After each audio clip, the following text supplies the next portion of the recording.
Donc, le chapitre s'appelle «Le vote des femmes au début du siècle, la montée du racisme». Un matin, Suzanne Anthony avait des rendez-vous en ville et ne pouvait donc utiliser les services de la sténodactylo qu'elle avait engagée. Elle me fit remarquer au petit déjeuner que je pouvais lui dicter ma correspondance, puisqu'elle-même serait absente toute la matinée. Une fois, dans ma chambre, je l'attendis. Ne la voyant pas arriver, j'en conclus qu'elle n'avait pas eu le temps de venir, et je continuai mon courrier.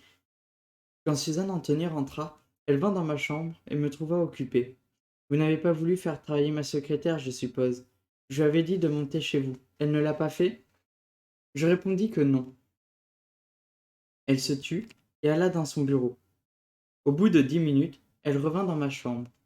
Trouvant la porte ouverte, elle entra et me dit: Voilà, elle est partie. Qui? Lui demandai-je. La sténodactylo. Partie? Eh bien, répondit-elle. Je suis entré dans son bureau et lui ai dit: Vous n'avez pas dit à mademoiselle Wells que je vous avais envoyé l'aider à son courrier? Elle a dit: Non. Mais pourquoi? Ai-je repris. Elle m'a répondu: Mademoiselle Anthony, vous pouvez traiter les noirs en égal, mais moi je refuse qu'une femme de couleur me dicte une lettre. Vraiment, fit mademoiselle Anthony. Alors je ne vous en dicterai pas non plus. Mademoiselle Wells est mon invitée, et l'insulter, c'est m'insulter. Si c'est là votre pensée, il est inutile de rester plus longtemps. Oh, attends, je veux... Oh, attends, il y a un clip. Oh, il y a un clip. J'espère qu'il est bien, un clip. S'il est bien, vous le retrouverez sur Insta et peut-être YouTube en réel. Alors, nez, elle soit internationale. Nous continuons à nez, elle soit internationale. Nous continuons à porter ça. Continuons à porter dans nos cœurs et dans la rue cet héritage anarchiste, communiste, syndicaliste. Merci, voilà, c'était tout. Merci, merci. Je couperai la fin, je pense, mais pas mal, pas mal. Pas mal, pas mal.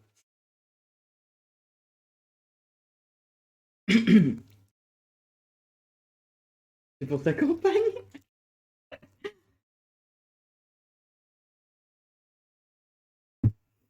Le 1er mai s'est passé depuis un mois, hein. Ces paroles furent échangées entre Suzanne Anthony et Ida Wells, fondatrice du premier club pour le vote des femmes noires. À l'époque, merveilleuse, cette dernière était fascinée par la pionnière de la lutte pour le vote des femmes. Ida Wells admirait beaucoup la position antiraciste de Suzanne Anthony et respectait profondément son activité dans la campagne pour le droit des femmes. Mais elle savait se montrer critique lorsque son amie blanche ne parvenait pas à inscrire son combat personnel contre le racisme dans un débat public au sein du mouvement.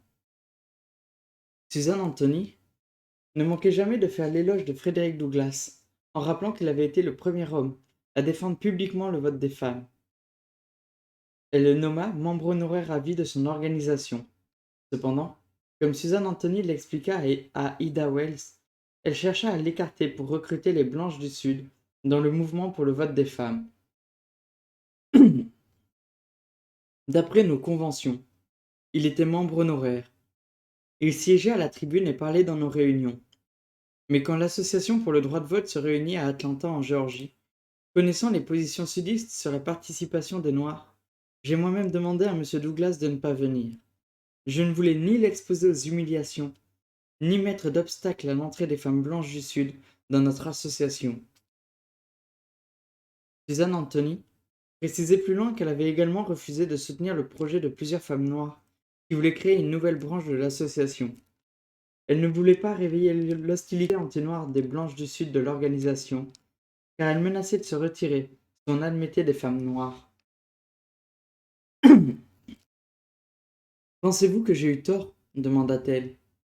Mon oui fut catégorique, car j'avais le sentiment qu'elle avait conforté les femmes blanches dans leur attitude ségrégationniste, tout en favorisant l'inscription de nouvelles adhérentes.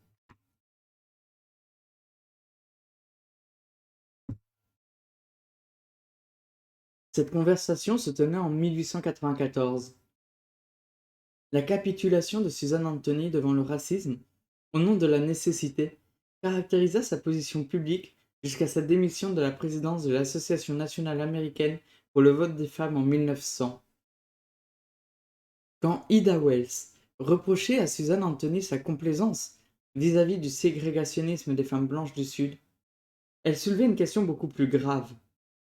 Le racisme se développait et mettait en danger les droits et la vie des Noirs du Sud. Dès 1894, l'interdiction de vote, le système légalisé de ségrégation et la loi du lynchage étaient en place. L'urgence des mesures antiracistes ne s'était jamais fait ressentir avec depuis plus d'acuité depuis la guerre de sécession. L'argument de la nécessité, avancé par Susan Anthony et ses alliés, n'était qu'une mince justification de leur indifférence aux dangers de l'époque. En 1868, l'État du Mississippi publia une série de décrets légalisant la ségrégation raciale et, en 1890, il ratifia une nouvelle constitution qui privait les Noirs du droit de vote. Suivant l'exemple du Mississippi, d'autres États du Sud votèrent une nouvelle constitution pour l'interdire également. La Caroline du Sud adopta un nouveau texte en 1898 et son exemple fut suivi par la Caroline du Nord et l'Alabama en 1901, puis par la Virginie, la Géorgie et l'Oklahoma en 1902, 1908 et 1918. L'attitude intransigeante d'Ida Wells devant l'indifférence de Susan Anthony se justifiait probablement par la situation sociale, mais elle avait également des causes plus profondes. 2 ans avant la discussion des 2 femmes sur le vote et le racisme, Ida Wells avait subi un traumatisme lié au racisme. Après les émeutes de 1866, les 3 victimes du premier lynchage de Memphis comptèrent parmi ses amis. Cet horrible incident la poussa à mener sa propre enquête et à dénoncer la recrudescence des émeutes terroristes dans tout le Sud. Elle parcourut l'Angleterre en 1893 pour chercher des appuis dans sa campagne contre le lynchage, dénonçant violemment le silence qui entourait ces milliers de meurtres. Au cours de ces 10 dernières années, plus d'1 millier d'hommes, de femmes et d'enfants ont péri de morts violentes dans des émeutes racistes, et toute l'Amérique s'est tue. L'Église et la presse de notre pays n'ont jamais parlé de ces agressions répétées. On étouffe la voix de ma race torturée et agressée. L'Amérique refuse de l'entendre quand elle demande justice. Les crimes contre les Noirs étaient commis au grand jour dans les années 1890. Comment les suffragettes blanches pouvaient-elles alors affirmer, en toute bonne foi, qu'il fallait s'abaisser pour conquérir sur la question noire au nom de la nécessité? La position ostensiblement neutre des leaders de l'Association pour le vote des femmes sur cette question encourageait en réalité le racisme dans les rangs des suffragettes. La convention de 1895 de l'association se tint justement à Atlanta en Géorgie et un des leaders de la campagne exhorta le Sud à considérer le vote des femmes comme une solution au problème noir. Ce problème noir pouvait se résoudre simplement, proclamait Henry Blackwell, si l'on accordait le droit de vote à ceux qui savaient lire et écrire. Dans notre société complexe, nous avons aujourd'hui 2 grandes catégories de citoyens illettrés. Au nord, les gens nés à l'étranger. Au sud, les sujets de race africaine et un grand pourcentage de blancs. Nous n'entendons pas instaurer de discrimination contre les étrangers et les noirs. Mais, dans tous les États sauf un, il y a plus de femmes blanches et instruites que de votants illettrés, blancs et noirs, d'origine américaine ou étrangère. Ironiquement, cette thèse destinée à persuader les Blancs du Sud que le vote des femmes avantageait leur race était défendue par Henry Blackwell dans son discours de soutien au 14e et 15e amendements. En 1867, il avait fait observer aux législatures des États du Sud que le vote des femmes pouvait empêcher le peuple noir d'accéder au pouvoir politique. Considérez le résultat du point de vue du Sud. Vos 4 millions de votes de femmes blanches y contrebalanceront les 4 millions de votes noirs, et ainsi, la race blanche gardera le pouvoir politique. Le célèbre abolitionniste assurait les hommes politiques de cette région que le vote des femmes pouvait réconcilier le Nord et le Sud. Les capitaux et la population descendraient, comme le Mississippi, jusqu'au Golfe. Quant aux Noirs, la loi de la gravitation les attirerait vers les tropiques. Ceux-là même qui ont aboli l'esclavage prendraient le parti du Sud victorieux et, au milieu du danger, vous cueillerez la fleur du salut.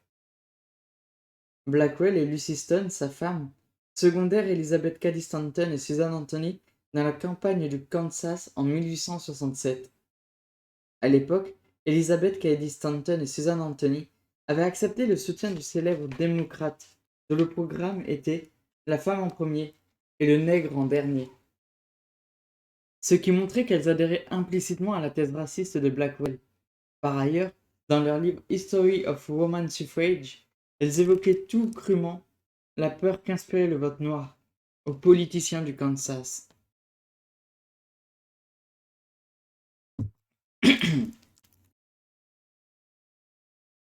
Les hommes du Kansas affirmaient dans leur discours: si le suffrage noir est adopté, nous serons envahis de noirs pauvres et illettrés, venus de tous les États de l'Union. Si le vote des femmes est adopté, nous inviterons des personnes de qualité, riches et cultivées. Qui hésiterait entre des femmes cultivées et des noirs illettrés? Malgré le racisme de ces premières prises de position, la campagne des suffragettes ne commença à prôner la supériorité de la race blanche qu'à la fin du XIXe siècle. Les deux équipes, Stanton Anthony et Blackwell Stone, qui s'étaient affrontées sur la question des 14e et 15e amendements, se réconcilièrent en 1890.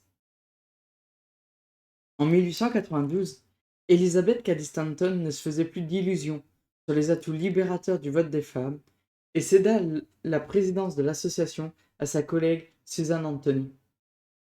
Pendant la seconde année de la présidence de cette dernière, l'association adopta une résolution qui reprenait la thèse raciste, inspirée d'un esprit de classe, que Blackwell avait développé plus d'un siècle auparavant.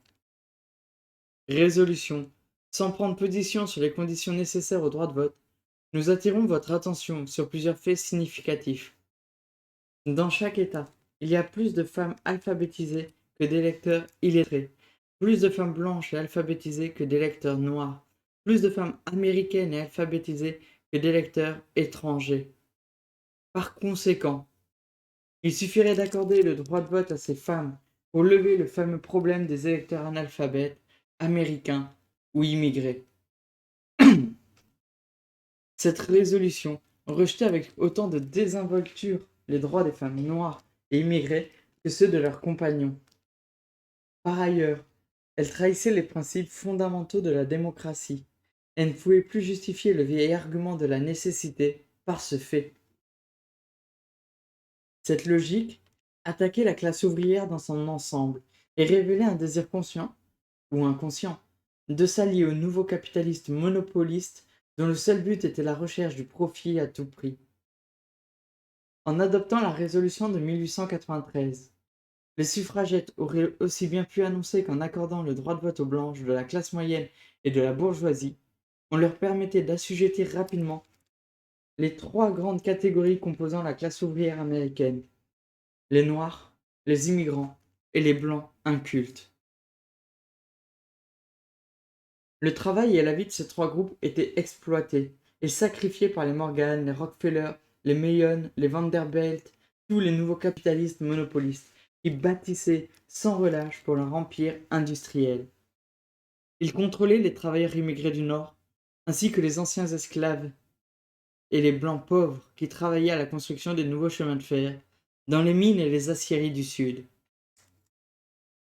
La terreur et la violence contraignaient les travailleurs noirs du Sud à accepter des salaires d'esclaves et des conditions de travail déplorables.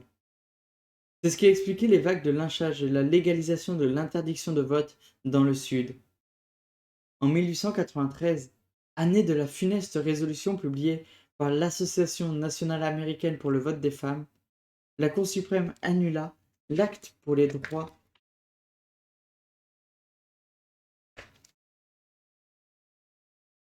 Hop. Annula l'acte pour les droits civiques de 1875.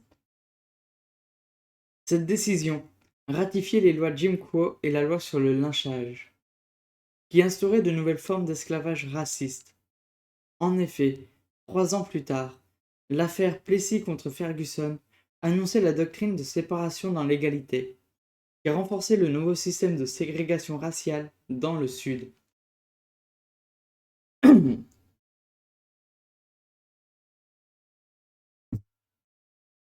Là, ce qu'on voit du coup, c'est qu'en gros, euh, quand les suffragettes du coup ont commencé à prendre pas mal de poids, etc., elles ont arrêté de soutenir les... En fait, quand l'esclavage a été aboli, le mouvement de lutte pour les droits des femmes, et entre autres pour le droit de vote, a arrêté de soutenir la lutte contre le racisme. Et pour plusieurs raisons. La première, c'est parce que c'était des personnes racistes. Voilà, première raison. Deuxième raison, c'est parce que pour obtenir le vote des femmes blanches du Sud, qui étaient souvent racistes, parce que le Sud était esclavagiste à la base, elles ont accepté de ne plus intégrer de femmes noires, de ne plus parler des femmes noires, et de considérer les personnes noires comme illettrées, incultes, etc. Sauf qu'au final, en fait, on se rend compte que c'est quelque chose qui est très capitaliste et très bourgeois comme vision des choses. Parce qu'au final, aujourd'hui, beaucoup de gens, par exemple, pensent que dans les campagnes, c'est un peu les gueux. Et ils sont incultes, etc. C'est un peu une vision que certaines personnes peuvent avoir, ou même dans les quartiers populaires, par exemple. Souvent, les gens pensent que dans les quartiers populaires, dans les campagnes, etc., les gens sont incultes, les gens ne connaissent rien. Les gens, ils lisent des mangas, ils écoutent du rap, là, une musique bizarre, tout ça. Et ça, c'est quelque chose qui existe encore, hein, cette vision de voir la société. Mais dans la réalité, c'est faux. Les gens, ils connaissent des choses. En fait, les gens, c'est juste qu'il existe différentes formes de culture. Il y a des cultures bourgeoises, il y a des cultures prolétaires, en fait. Et vouloir à tout prix, en fait, mettre la culture bourgeoise au-dessus de la culture prolétaire, c'est faire le jeu de la bourgeoisie. C'est faire le jeu de la bourgeoisie. Comme un certain poète que je nommerai, il s'appelle Médine, a dit, il y a plusieurs types de violence. Non, la violence a plusieurs visages. Celle d'un flingue ou celle d'une cravate. Ça veut tout dire. Le fait de devoir porter des costards, des cravates, tout ça, c'est de la violence symbolique bourgeoise. Mais c'est applaudi par la bourgeoisie. C'est une culture bourgeoise de porter ça. Mais quand t'es prolo, que t'habites dans un quartier populaire et tout ça, et que tous ceux qui t'ont refusé un job portaient des costards et des cravates, bah en fait, ben, voir une cravate et un costard, t'as juste envie de claquer la personne en fait. Donc en fait, voilà. Et ça, faut savoir que le mouvement pour le droit de vote des femmes, et de toute façon, on commence à le voir, a été intrinsèquement raciste. En tout cas, au moins aux États-Unis. Mais le mouvement pour le droit de vote des femmes a été intrinsèquement raciste. Les suffragettes étaient racistes, voire fascistes. Alors, je sais pas si ça va en parler dans le livre, mais il faut savoir que certaines suffragettes ont créé des branches de Ku Klux Klan entièrement féminines, ont rejoint des groupements suprémacistes blancs, etc. Donc c'est vraiment un mouvement qui était fasciste, les suffragettes aux États-Unis. Pour ça que la gauche aime pas aller dans les quartiers. Alors, moi je dirais qu'il y a plusieurs raisons pour ça. Alors attendez. Pour moi, la première raison, c'est que la gauche, aujourd'hui, on va être honnête, hein. Moi je vais dire les termes. La gauche euh, fait au plus simple, en fait. Et c'est-à-dire que c'est plus simple d'aller en centre-ville où il y a tous les transports et tout, plutôt que d'aller dans un quartier périphérique où c'est parfois un peu plus complexe. Et encore, je suis pas d'accord, mais bref, ça dépend des villes, ça dépend de plein de choses. C'est plus simple, par exemple, de se dire on se donne rendez-vous en plein centre-ville, qu'importe où tu habites, bah en fait, ça peut être assez simple d'y aller. Alors que si on se dit on va dans tel quartier, mais pour y aller, t'es obligé de passer par ici, machin et tout, parce que t'habites à tel endroit, c'est un peu plus complexe. Pour moi, il y a ça qui joue, la facilité. Sauf que la facilité, c'est faux, en fait. Parce qu'il faut se mettre à la place des gens du quartier. Les gens de quartier populaire qui ne voient jamais les gens de gauche. Par contre, on voit toujours les gens de gauche parler à leur place. Désolé, mais pour moi, c'est un réflexe colonial. C'est littéralement un réflexe colonial, en fait. On parle à leur place, mais on n'y va même pas. On ne connaît pas leur vie. On ne connaît rien d'eux, en fait. Et comme je le dis, parce que certaines personnes de gauche ont osé me dire que c'était moi qui avais un réflexe de colon en voulant aller dans les quartiers. Non, parce que moi, si je vais, c'est pas pour leur expliquer la vie, en fait. C'est pour organiser des choses dans les quartiers, en fait. Que ce soit du sport populaire, des bouffes, des trucs. Et parler de la vie, en fait. En mode, ouais, bah du coup, ça va en ce moment, il y a des problèmes dans le quartier, tout ça, tout. Mais parler de leur vie, pas de la mienne, pas de ce que moi je pense, parler de leur vie. Leur permettre de prendre la parole. Parce que pour l'instant, les quartiers populaires, ils sont écoutés par personne. Littéralement, personne. Et la gauche, on continue de faire les petits trucs en centre-ville. On continue comme ça. Moi, c'est simple, hein. Tant que le mouvement de gauche, et principalement antifasciste, sera très majoritairement blanc, c'est qu'il y aura un problème. Voilà. Voilà, c'est tout. Tant qu'on ne comprend pas que c'est aux personnes concernées de faire la lutte, ça pourra pas avancer. Les ouvriers, ils habitent pas en centre-ville. Les personnes qui sont précaires n'habitent pas en centre-ville. Donc c'est simple, les personnes qui habitent en centre-ville, c'est les bobos. Oui, qui des fois votent à gauche, on est d'accord. Mais si on compte que sur le vote des bobos, on gagnera jamais.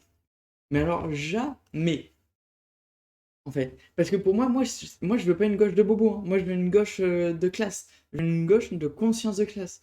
Je veux une gauche de combat, une gauche de lutte, en fait.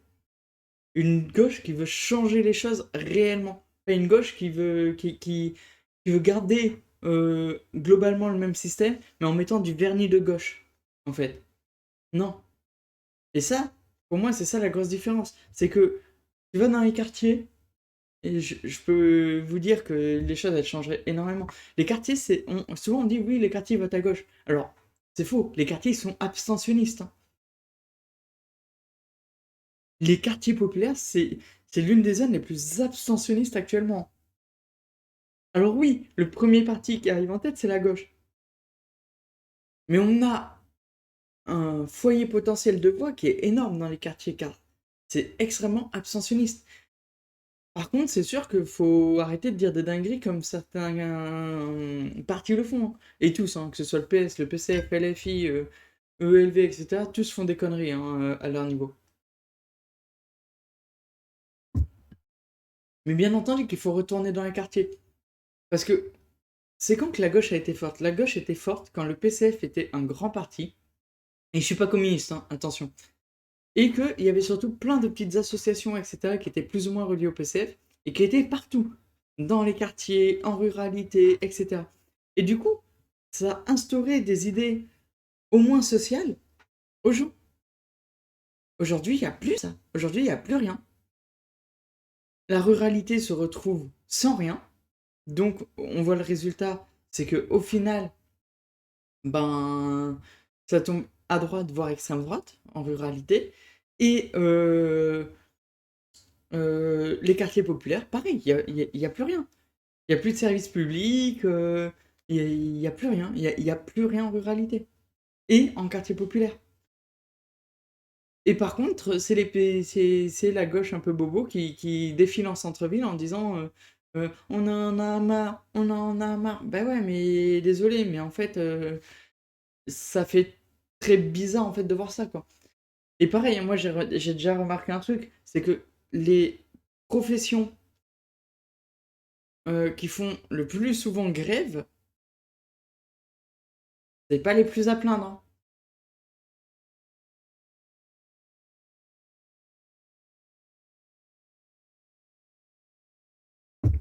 en fait. Et ça, c'est aussi un truc qui est important, c'est par exemple quand t'es cheminot, bah, si tu fais grève, t'as un pouvoir qui est plus grand que si t'es jardinier municipal, par exemple. Parce que cheminot, bah, si les cheminots font grève, t'as pas de train. T'as pas de train de la journée, en fait.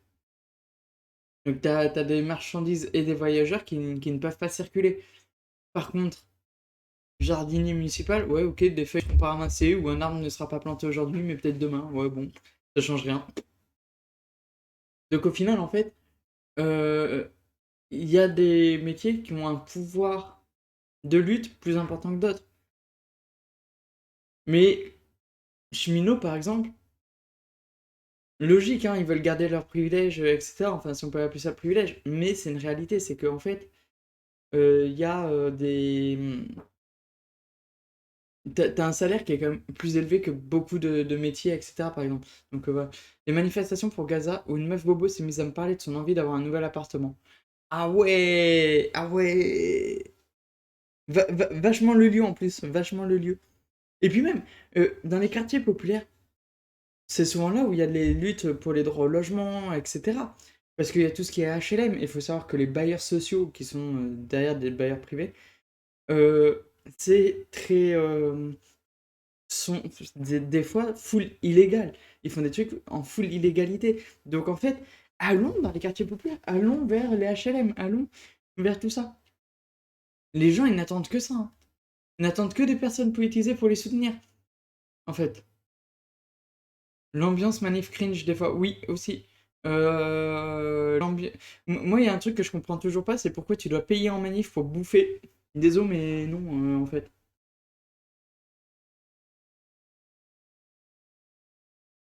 Désolé, mais non.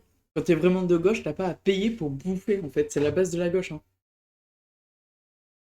Et quand t'es en manif, et ben quand tu veux un sandwich ou un truc, tu dois payer. Et parfois, c'est cher, hein.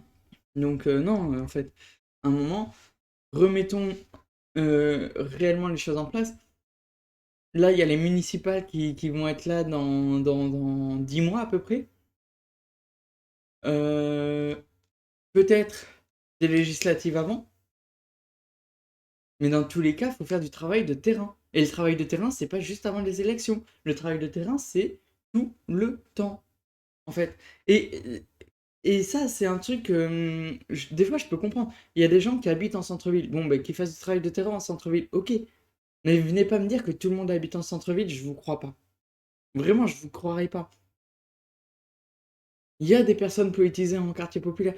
Et en fait, je trouve que même c'est insultant de ne pas aller voir les quartiers populaires, de ne pas aller en ruralité, etc. Au contraire, ceux qui viennent seulement avant les élections, c'est insupportable. Bah oui, parce que les gens qui habitent en quartier, qui habitent en ruralité, tout ça, et ils sont pas débiles, hein. Ils sont pas débiles. Ils savent très bien qui vient faire des trucs, qui vient écouter, etc. Ou qui vient juste pour avoir des voix aux élections. Ils sont pas cons, les gens, en fait.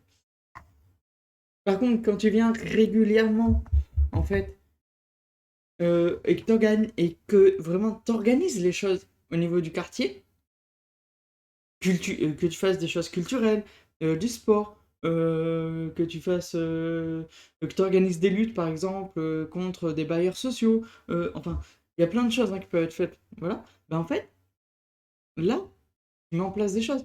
Tu peux aussi essayer de mettre en place une friperie solidaire. Tu peux essayer de mettre en place beaucoup, beaucoup, beaucoup de choses. Mais actuellement, la gauche ne fait rien en dehors des centres-villes. Et je suis désolé, citez-moi un seul exemple. Peut-être à part Paris, parce que Paris c'est très particulier et je connais pas assez les luttes parisiennes, mais mis à part Paris potentiellement, je ne vois aucune ville où la gauche va dans les quartiers régulièrement, en fait. Et de manière vraiment à faire des choses intéressantes, hein. Si c'est aller dans un quartier pour aller coller trois stickers, j'appelle pas ça aller dans un quartier, hein. Attention, hein.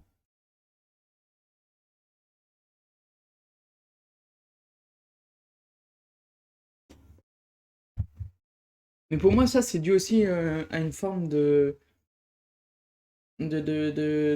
comment dire? Je sais pas si on peut dire de racisme qui est encore présent un peu à gauche, mais en tout cas, c'est vraiment quelque chose c'est cette idée d'avant-garde révolutionnaire pour moi. C'est-à-dire que Et on le retrouve souvent dans le milieu militant, il y a les personnes qui ont fait des études supérieures, qui ont lu plein de livres sur les théories révolutionnaires, sur de la sociologie, sur plein de choses, et qui du coup pensent que c'est à eux, que comment dire, que eux ils savent mieux, que eux ils savent les choses, et que du coup il faut les suivre eux.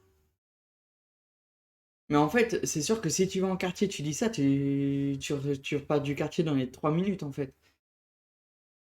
Parce que, ben non, un livre, surtout les livres de théorie politique, ils datent.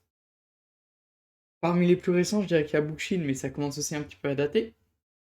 Et c'est pour ça que oui, ça peut être intéressant de le lire, mais il faut savoir rester critique et imaginer comment tu peux, euh, euh, comment dire, modifier un petit peu la théorie pour qu'elle soit adaptable dans le monde réel. Mais c'est pas ce qu'ils font. Quand je vois des gens qui sont encore aujourd'hui en 2025 class first, donc class first c'est en gros lutte des classes en première, et les autres luttes on verra plus tard. Désolé mais c'est pas logique en fait. Oui c'est souvent que j'ai entendu j'ai un niveau scolaire plus élevé que toi, j'ai lu plus de bouquins que toi comme seul argument contre mes idées politiques. Ouais c'est ça, alors que les idées politiques c'est pas ça en fait. À la limite que quelqu'un dise, voilà, là c'est une étude de Bourdieu qui montre que statistiquement, ben, il y a ceci, cela, etc. Pourquoi pas? Mais les gens qui arrivent avec du mépris comme ça, en mode, moi j'ai fait des études, moi je suis tout ça, ils oublient une chose, hein. Ils oublient vraiment une chose. La base de la base, théorisée par Bourdieu, c'est qu'il existe plusieurs types de capitaux. Certes, il y a le capital économique, mais il y a aussi le capital social et le capital intellectuel. Et que quand tu fais des études supérieures, tu deviens, de facto, tu passes dans la case bourgeoisie intellectuelle. De facto, en fait. Tous les petits militants et militantes, là, qui sont à la fac pendant des années, des années, des années et des années, et tout ça, et qui lisent je ne sais combien de livres et compagnie, c'est de la bourgeoisie intellectuelle, en fait. Et ils oublient une chose, c'est qu'il y a des gens qui n'ont même pas les moyens de mettre les pieds à la fac, ne serait-ce qu'une seule fois dans leur vie, en fait. Donc, et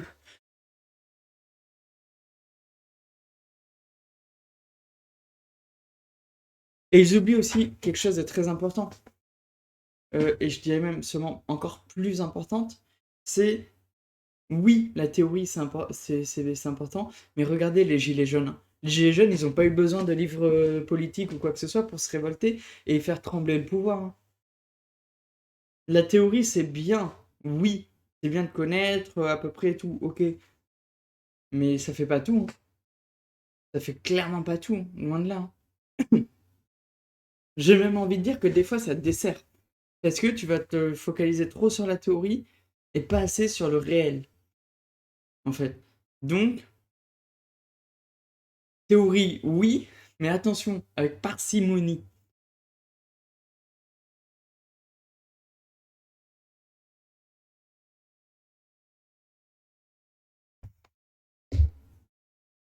Et surtout que, voilà, bah, les Gilets jaunes, c'est un exemple, mais même avant l'arrivée des théoriciens, que ce soit anarchistes, communistes, etc., il y avait déjà des mouvements de lutte qui existaient, en fait. Donc ça serait con de dire que c'est la théorie qui a tout créé. C'est faux. La théorie, c'est des gens qui ont analysé le monde et qui ont proposé des solutions. Est-ce que pour autant, il faut rester dans les cases que ces gens-là ont créées? Non. Non. Je suis désolé, mais non. Les gens qui veulent rester dans ces cases-là, c'est des gens qui n'ont pas compris l'intérêt, en fait, de la théorie. La théorie, c'est de proposer. Tu peux très bien dire, ah mais attends, ça pour organiser l'agriculture, c'est cool. Par contre, peut-être que pour organiser les transports, l'idée que lui il a, c'est peut-être mieux en fait. Tu peux faire un mix. Tu peux tout mixer ensemble. Tout, voilà. Enfin bref. Mais encore une fois, allez vers les quartiers populaires. Allez là où il y a les gens qui soit travaillent, soit habitent. Voilà. Si vous allez que en centre-ville, les gens, ça sert à rien. Là, par exemple, je vais vous dire un truc simple, hein. Là où j'habite, il n'y a pas de manif. La manif, elle est dans la grosse ville à côté. D'accord? Normalement, il y a des transports. Donc j'aurais pas eu de soucis. Sauf qu'on est le 1er mai, donc pas du tout de transport. Du coup, je peux pas y aller. Voilà. Et je pense pas être la seule, hein. Je pense qu'il y a vraiment plein de gens comme ça, qui sont dans ce cas-là de, ne peuvent pas se rendre à la manifestation parce que pas de transport. Faites en sorte que vos manifs soient accessibles. Ou organiser des covoiturages, organiser des trucs. Mais là, en fait, ça fait très. Ouais, mais non, mais nous ça va, on peut se déplacer, nous. On a la voiture. C'est cool la voiture. Bah non, c'est pas cool la voiture, il faut arrêter les voitures. Donc non. Et faites des manifs. En fait, limite, j'ai envie de dire, une grosse manif dans une grosse ville, en sachant que j'habite quand même dans une grosse ville aussi, hein, quand même. Mais ça centralise tout. On est pour la décentralisation, les gens. Décentralisez vos manifs. Décentralisez vos mouvements de lutte. Décentralisez vos les mouvements politiques, en fait.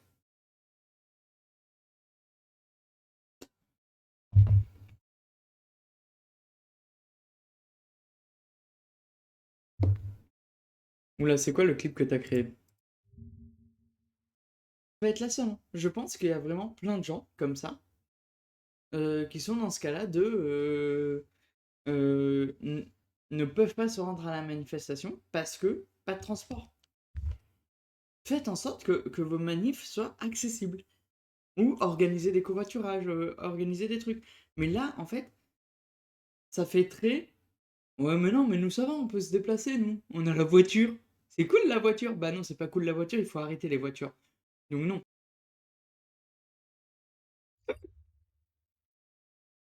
Oh, je suis insupportable en fait, j'aime pas ma voix. Salut industriel. Mais voilà, en fait, ça c'est que j'ai vraiment l'impression que on est rentré dans un. Mais c'est pas cette année, hein, ça fait des dizaines d'années. Dans cette optique de. On fait les manifs, c'est devenu en fait un rituel, entre guillemets. Je sais pas, par exemple, tiens, bon, bah, il y a manif, c'est à Bastille, c'est à Nation, enfin voilà, tu vois. 5 € le clip. Et en fait, pour moi, c'est un peu un problème. C'est que quand tu commences à être dans cette routine, c'est pas normal. Et surtout, je sais pas, mais quelqu'un qui habite assez loin, mais où d'habitude, il y a les transports, comment il fait le 1er mai? Il marche, mais tout le monde n'est pas en capacité de marcher. Il vient en voiture, mais tout le monde n'a pas mais tout le monde n'en a pas de voiture. Donc en fait, c'est pour ça. Faites les manifs au plus proche des gens. Et je dis pas d'en faire dans tous les quartiers, évidemment.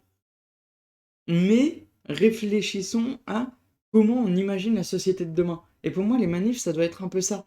En fait, c'est si on veut que le pouvoir soit décentralisé, les manifs, c'est juste un moment pour marcher dans les rues avec les copains. Oui, non, mais bien sûr, ça je dis pas le contraire. C'est juste ce que je dis, c'est qu'en gros, moi j'habite juste à côté d'une des très grosses villes de France. Je donne pas le nom parce que voilà. Et en fait, dans la métropole, il y a une autre ville qui est assez grosse aussi, qui fait partie des plus grosses villes de France également. Et moi, j'habite dans cette ville-là. Et en fait, euh, la manif, par exemple, donc la manif d'aujourd'hui, il y en a que dans la très très grosse ville, mais pas dans la mienne. Mais de base, il y a des transports, c'est facile d'y aller, etc. Sauf qu'aujourd'hui, il n'y en a pas. Sauf que moi, ben, je peux pas marcher. Enfin, je peux pas. En fait, c'est simple, c'est si je marche pour y aller, ben, j'aurais trop mal après pour faire la manif, en fait. Même avec ma canne, en fait. Euh, et du coup, moi je dis, c'est soit mettre en place des systèmes, soit de covoiturage, soit autre, etc. Soit faire les manifs, mais réfléchir pour en faire plus de manifs, mais avec un peu moins de monde, peut-être par manif, en fait. Surtout le 1er mai, car le 1er mai, les gens, ils peuvent pas prendre les transports, ils peuvent pas prendre tout ça, en fait. Donc, faire un peu plus de manifs, mais dans plus d'endroits, ça peut être intéressant, en fait. Parce que les gens, si c'est plus proche de chez eux, ben, c'est peut-être plus intéressant que si à chaque fois ils doivent traverser, enfin je sais pas, faire 5-6 kilomètres à pied pour y aller, faire la manif, faire 5-6 kilomètres retour. Bah, en fait, les gens, tout le monde ne peut pas faire ça, en fait, hein. C'est ça que je dis. Maintenant, la problématique aussi, c'est ça, c'est qu'aujourd'hui, même la gauche en général est une gauche assez jacobine et assez centraliste hein, dans son pouvoir. LFI, par exemple, c'est une gauche très très centraliste qui veut un pouvoir central. Et c'est vrai que moi, je m'oppose un peu à ça parce que moi, au contraire, je suis assez décentraliste, voire fédéraliste. Et du coup, c'est quelque chose auquel voilà, c'est l'une des oppositions que j'ai avec LFI, hein. Maintenant, c'est une opposition politique, hein, c'est pas grave d'être centraliste, hein, mais c'est juste que pour moi, c'est un peu dommage parce que ben, les gens, quand ils habitent à un endroit, ben, je connais plein de gens qui, même des militants et tout ça, hein, qui vont pas en manif le 1er mai parce que ben, ils habitent trop loin en fait. Et que quand t'as pas de transport, pas de voiture, parce que la voiture ça coûte cher et donc t'es précaire, ben t'y vas pas. Et je trouve ça dommage parce qu'il y aurait encore plus de monde du coup en faisant ça à l'échelle nationale. Je sais pas, par exemple, si on prend la Seine-Saint-Denis, si on prend l'Île-de-France plutôt, bah, si tu fais une manif à Paris, une manif à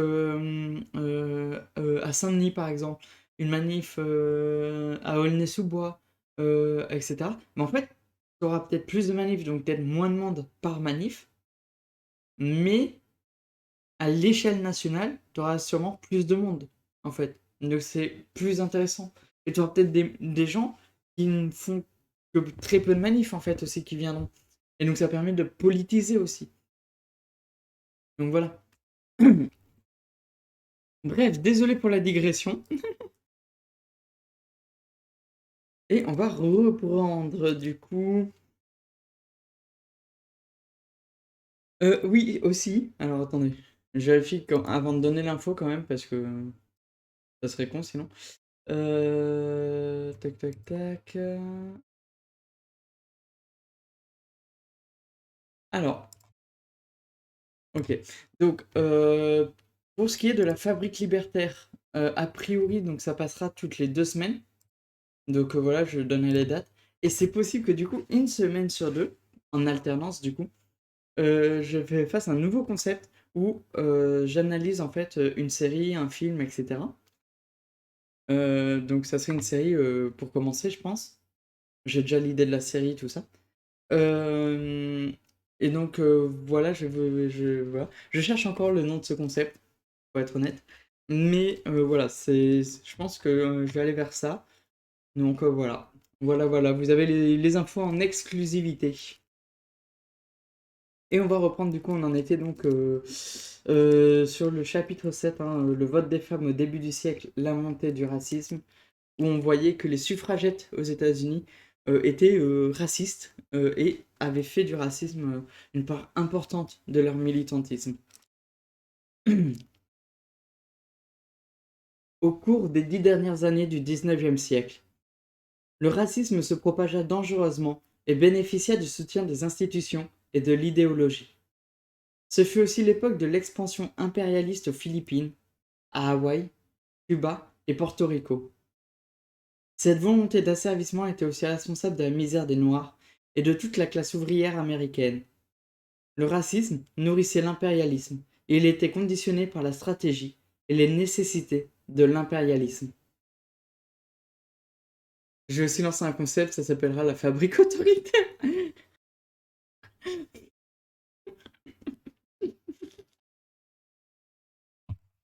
Fais venir Bruno Retailleau comme invité. Le 12 novembre 1898, le New York Herald révéla les scandales de la présence américaine à Cuba et mentionna les émeutes raciales de Phoenix en Caroline du Sud et le massacre des Noirs à Wilmington en Caroline du Nord. De toutes les émeutes dirigées contre les Noirs à cette époque, celle de Wilmington fut la plus meurtrière. Un pasteur noir déclara que Wilmington était le berceau de la morale et de la bonne gestion pour l'île de Cuba. Il révélait aussi l'hypocrisie de la politique étrangère des Américains aux Philippines. En 1899, les suffragettes dévoilèrent leur collusion avec le capitalisme monopoliste. La politique de l'association à l'égard de la classe ouvrière américaine était fondée sur des principes racistes et chauvinistes. Elle acceptait sans réserve les nouvelles menées de l'impérialisme américain. Cette année-là, Anna Garland Spencer adressa un discours à la Convention intitulé Les devoirs des femmes de nos nouveaux territoires. Nos nouveaux territoires. Au cours du débat, Suzanne Anthony ne cacha pas son mécontentement. Mais il apparut que sa colère ne visait pas la mainmise sur ces terres. Elle était courroucée depuis qu'on avait proposé de greffer ce système de gouvernement à demi-barbare sur Hawaï et sur nos nouveaux territoires. Elle proposa donc, avec une force nourrie par l'exaspération, d'accorder le même droit de vote aux femmes et aux hommes des nouveaux territoires, comme si les femmes d'Hawaï et de Porto Rico réclamaient à l'impérialisme américain le droit de subir la même répression que les hommes. La Convention de 1899 de l'Association nationale américaine pour le vote des femmes révéla ses propres contradictions. Les suffragettes invoquaient leurs devoirs à l'égard des femmes des nouveaux territoires, mais négligeaient le recours d'une suffragette noire qui demandait le vote d'une résolution contre les lois Jim Crow. Lottie Wilson Jackson avait été admise à participer à la convention, parce que celle-ci était organisée dans l'État du Michigan. Ce fut l'une des rares assemblées qui accueillit tant de femmes noires. Pendant son voyage en train, Lottie Wilson Jackson s'était indignée de la politique ségrégationniste de la compagnie de chemin de fer. Elle proposa donc une résolution très simple. Les femmes de couleur ne doivent pas être contraintes de voyager dans les wagons fumeurs. On devait leur permettre de voyager convenablement. Bonne journée à toi, industriel, et merci. Son statut de présidente permit à Suzanne Anthony de clore le débat sur cette résolution en la repoussant définitivement. Nous, femmes, constituons une classe sans droit électoral. Nous avons les mains liées, tant que nous le resterons. Il ne nous appartiendra pas de voter des résolutions contre les compagnies de chemin de fer ou contre qui que ce soit. L'enjeu de cet incident dépassait la portée d'une lettre officielle de protestation contre la politique raciste d'une compagnie de chemin de fer. En refusant de défendre une femme noire, l'association abandonnait symboliquement la cause des Noirs au moment où leur souffrance redoublait après l'émancipation. Ce geste montrait que l'association était susceptible de devenir une force politique réactionnaire, prête à se plier aux demandes du pouvoir blanc. En éludant la question posée par la proposition de Lottie Wilson Jackson, l'association encourageait les préjugés raciaux en son sein. Objectivement, cette réaction était une forme d'invitation aux femmes du Sud qui restaient convaincues de la supériorité de la race blanche. Dans le meilleur des cas, la neutralité vis-à-vis de la lutte pour l'égalité des Noirs était une acceptation du racisme. Au pire, c'était de la part d'une puissante organisation de masse un encouragement délibéré à la violence et à la destruction prônée par les forces blanches qui dominaient à cette époque. Il ne faudrait pas, bien sûr, rendre Suzanne Anthony personnellement responsable des erreurs racistes du mouvement pour le droit de vote. Mais elle était son leader le plus influent au début du siècle, et sa prise de position soi-disant neutre à l'égard du combat noir renforça en réalité l'impact du racisme sur l'association. Si elle avait suffisamment médité les conclusions de son amie Ida Wells, Suzanne Anthony aurait pu comprendre que choisir une position neutre sur le racisme revenait à considérer les lynchages et les milliers de meurtres comme une question neutre. En 1899, Ida Wells avait terminé ses enquêtes sur les lynchages et publié des résultats stupéfiants. Au cours des 10 années précédentes, 100 à 200 lynchages furent officiellement recensés chaque année. En 1898, Ida Wells avait fait sensation en demandant directement au président McKinley l'intervention du gouvernement fédéral dans l'affaire du lynchage d'un receveur des postes en Caroline du Sud. Quand Suzanne Anthony réclama l'abolition des lois Jim Crow en 1899, les Noirs accusèrent le président McKinley d'encourager la suprématie blanche. La Fédération du Massachusetts de la Ligue nationale des gens de couleur reprocha à McKinley d'avoir excusé par son silence le règne de la terreur à Phoenix en Caroline du Sud et de ne pas être intervenu au moment du massacre de Wilmington en Caroline du Nord. Vous avez prêché la patience, le courage et la modération aux citoyens noirs, qui souffraient depuis si longtemps. Vous avez prêché le patriotisme, le chauvinisme et l'impérialisme aux citoyens blancs. Alors que McKinley était en Géorgie, des émeutiers firent irruption dans une prison, se saisirent de 5 hommes noirs. Presque à portée de voix, sous vos yeux, ils les assassinèrent dans des conditions atroces. Avez-vous réagi? Avez-vous ouvert la bouche pour crier votre horreur devant ce crime, qui dépassait en barbarie les actes les plus ignominieux et marquait la justice, l'honneur et l'humanité de votre pays du sceau indélébile de l'infamie à la face du monde? Et le président ne mentionna pas davantage l'assassinat récent de Sam Oz en Géorgie, événement des plus notoires dans l'histoire du lynchage. Par un paisible dimanche matin, il fut arraché à ses geôliers et brûlé vif avec une cruauté diabolique et sans nom, au milieu des cris d'enthousiasme de milliers de représentants de l'élite géorgienne. En ce jour de sabbat chrétien, des hommes, des femmes et des enfants étaient venus voir brûler un être humain comme on va à une fête villageoise, innocente et joyeuse. D'innombrables documents historiques confirment le climat de violence raciste dans lequel vivaient les Noirs et les audacieux défis qu'ils lancèrent pendant cette année 1899. L'appel du Conseil national afro-américain fut particulièrement symbolique. Il encourageait les Noirs à observer une journée de jeûne et de prière le 2 juin.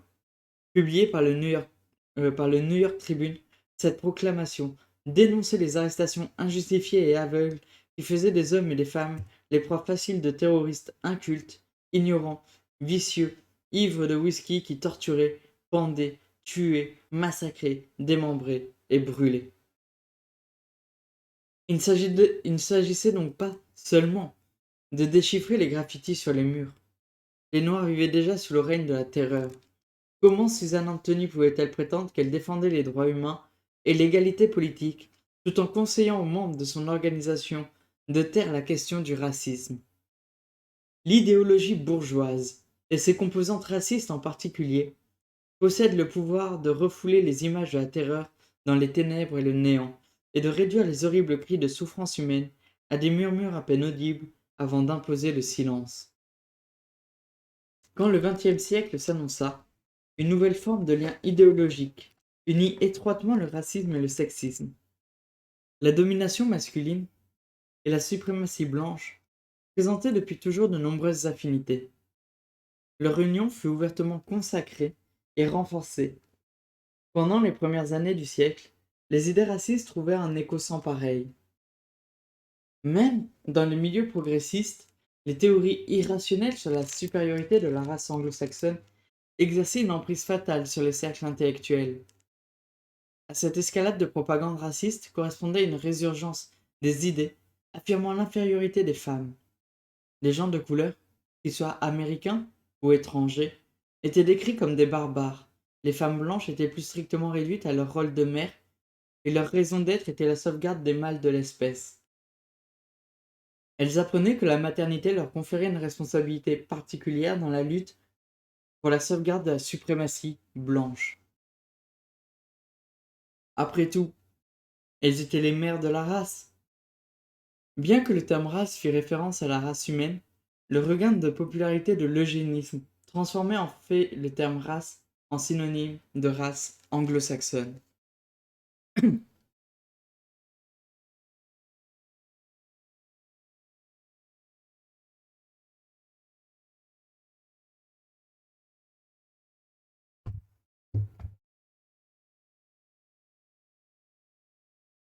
Le racisme s'implantait de manière plus durable au sein des organisations de femmes blanches. Le culte sexiste de la maternité envahissait même le mouvement qui visait à l'élimination de la suprématie masculine. Le couple racisme et sexisme se consolidait. En ouvrant tout grand ses portes à l'idéologie raciste dominante, le mouvement pour le vote des femmes optait pour une course d'obstacles qui menaçait constamment son propre objectif, le vote des femmes. Pour la première fois, en 1901, la convention de l'Association nationale américaine pour le vote des femmes ne fut pas présidée par Susan Anthony. Comme sa démission datait de l'année précédente, elle siégeait néanmoins, et Carrie Chapman Catt, qui lui succédait, lui demanda de prononcer le discours d'ouverture. Ses propos reflétèrent l'influence de la nouvelle campagne eugéniste. Bien que les femmes aient été longtemps corrompues par les appétits et les passions de l'homme, il était temps pour elles de remplir leur mission, le sauvetage de la race. Grâce à l'émancipation intelligente des femmes, la race sera purifiée. C'est par la femme que la race sera sauvée. Voilà pourquoi je demande la suppression immédiate et totale de tout assujettissement politique, industriel et religieux. L'allocution principale de Carrie Chapman Catt soulignait les trois grands obstacles au vote des femmes: le militarisme, la prostitution et la croissance zéro de notre démocratie. Des pressions violentes et probablement trop tôt victorieuses ont permis aux étrangers, aux Noirs et aux Amérindiens de voter. Le danger que représente l'introduction dans la vie politique d'une multitude de citoyens irresponsables a rendu la nation timide. En 1903, l'Association nationale américaine pour le vote des femmes fut le théâtre d'un débat raciste, et on crut que les défenseurs de la supériorité blanche étaient décidés à prendre la direction de l'organisation. La Convention de 1902 se tint à la Nouvelle-Orléans, dans le Sud. Ce n'était pas un hasard si les thèses racistes étaient soulignées par le culte de la maternité. Tandis que Edward Merrick, fils du président de la Cour suprême de Louisiane, parlait du crime d'accorder le droit de vote à une horde de Noirs incultes, Mary Chase, déléguée du New Hampshire, proclamait que les femmes devaient obtenir le droit de vote en tant que gardiennes et protectrices naturelles du foyer. Durant la Convention de 1903, Belle Kearney, originaire du Mississippi, confirma par ses propos la dangereuse alliance du racisme et du sexisme. Elle décrivit brutalement la population noire du Sud. 4,5 millions d'anciens esclaves illettrés et à demi sauvages. Et elle fit une allusion théâtrale à leur admission au suffrage en évoquant le poids mort contre lequel le Sud avait lutté pendant presque 40 ans avec bravoure et grandeur.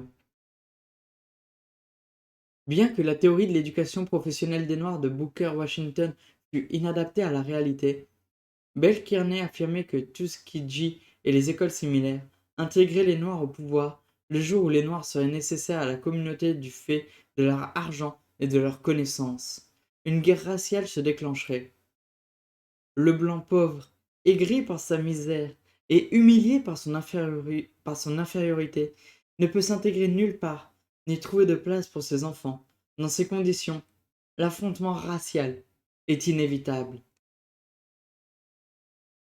L'affrontement entre les ouvriers blancs et noirs pouvait naturellement être évité. Mais les défenseurs de la nouvelle classe capitaliste étaient décidés à provoquer des divisions racistes. À l'époque où Belle Kearney s'adressait à la Convention de la Nouvelle-Orléans, on tira la sonnette d'alarme devant le Sénat américain.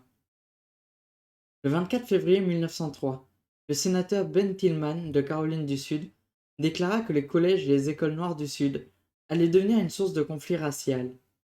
Selon lui, les écoles permettaient à ceux qu'il considérait comme notre parent le plus proche du singe de rivaliser avec leurs voisins blancs. Elles allaient opposer les classes les plus pauvres de notre société et ses futurs concurrents sur le marché du travail. Par ailleurs, rien n'a été mis en œuvre pour relever les Blancs du Sud, pour aider et seconder les Américains anglo-saxons, les descendants des compagnons de Marion et d'Hunter. On ne leur accorde que le droit de lutter dans la pauvreté et l'ignorance, et ils voient les nordistes les envahir par milliers pour jeter les bases de la domination africaine. Le raisonnement de Belle Kearney et de Ben Tillman était faux. Le conflit racial ne constituait pas un mouvement spontané. Au contraire, il avait été soigneusement concocté par les représentants de la classe montante. Il leur fallait briser l'unité de la classe ouvrière pour faciliter son exploitation. Un peu plus tard, les émeutes raciales d'Atlanta, de Brownsville au Texas, de Springfield dans l'Ohio, ainsi que les massacres de Wilmington en 1898 et de Phoenix en Caroline du Sud, furent orchestrés dans le but précis d'aggraver les tensions et les rivalités internes d'une classe ouvrière multiraciale. Lors de la Convention de la Nouvelle-Orléans, Belle Kearney informa les suffragettes qu'elle avait découvert un moyen efficace pour endiguer sérieusement les conflits raciaux. Pour éviter la montée de la violence, il faudra donner le droit de vote aux femmes en exigeant un minimum d'instruction et de fortune. Le vote des femmes assurerait à la race blanche un pouvoir immédiat, durable et honnêtement gagné, car on peut douter de l'autorité qui affirme qu'à une exception près, tous les États du Sud comptent plus de femmes blanches instruites que d'électeurs illettrés blancs, noirs, américains et étrangers. Le ton scandaleux de cette allocution ne doit pas faire oublier que ces théories étaient devenues très familières au mouvement des suffragettes. L'argument statistique et l'exigence d'un minimum d'instruction avaient été largement évoqués devant les délégués de l'association au cours des conventions précédentes. En proposant d'accorder le droit de vote aux citoyens suffisamment fortunés, Belle Kearney exprimait hélas des idées anti-ouvrières fortement ancrées dans le mouvement pour le droit de vote. Ces propos prenaient désormais une dimension ironique. Pendant des années, les suffragettes avaient justifié leur indifférence au racisme en invoquant la nécessité. Et tout à coup, le vote des femmes devenait le meilleur moyen d'assurer la domination de la race blanche. L'Association nationale américaine pour le vote des femmes se prenait inconsciemment à son propre piège, puisque la nécessité était censée leur apporter le droit de vote. Après avoir capitulé devant le racisme, au moment où la nouvelle expansion capitaliste provoquait impitoyablement des formes plus violentes de racisme, les suffragettes s'exposaient inévitablement aux conséquences de leur acte. La déléguée du Mississippi déclarait avec conviction: un jour, le Nord devra chercher sa rédemption dans le Sud, en raison de la pureté de son sang anglo-saxon, de la simplicité de sa structure sociale et économique, de la permanence de sa foi. Dans tout cela, pas une once de solidarité envers les autres femmes, pas un mot sur la mise en échec de la phallocratie, ni même sur la lutte des femmes. Il ne s'agissait pas tant de préserver les droits des femmes ou de perpétuer leur combat pour l'égalité politique que d'assurer le règne des Blancs à n'importe quel prix. Le Nord devra se tourner vers le Sud pour sauver la nation. De même, le Sud reconnaîtra dans ces femmes anglo-saxonnes le moyen de préserver la domination de la race blanche sur l'africaine. Dieu merci, on a libéré le noir, s'exclamait-elle avec une arrogance volontairement raciste. Je lui souhaite tout le bonheur possible, tout le progrès possible, mais pas au détriment du saint des saints, la race anglo-saxonne.